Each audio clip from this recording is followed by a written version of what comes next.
Voulu s'associer plus que d'autres à cette cérémonie du souvenir, le seul pays à avoir d'ailleurs inscrit les noms de toutes les victimes de New York dans son mémorial, Israël. Le reportage de Mathias Inbar et Ran Schneck.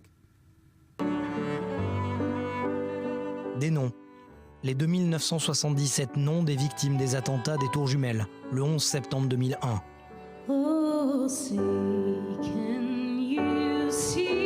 15 ans plus tard, au cœur de la forêt de Jérusalem, c'est ici que ce mémorial a été érigé, le seul endroit au monde, en dehors des États-Unis, où figure le nom de ces victimes. Parmi elles, 4 Israéliens étaient présents dans les tours. Le maire de la capitale israélienne était à New York au moment des attaques. Les terroristes ont cherché à transformer nos rues en champs de bataille, nos libertés en peur et notre unité en discorde. Ils ont échoué.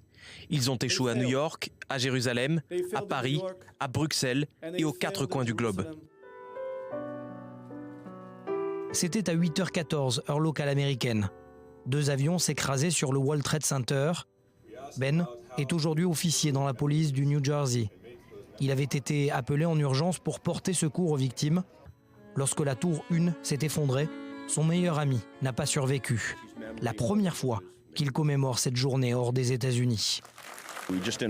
Que vous ayez été à plusieurs centaines de mètres, 5 minutes des tours ou à quelques milliers de kilomètres des tours, cela ne fait pas de différence. Si vous souffrez, nous souffrons. Si vous saignez, nous saignons. Si vous pleurez, nous pleurons aussi. Nous ne sommes qu'un et il n'y avait pas de meilleur moyen de symboliser cette union en organisant ici cette cérémonie.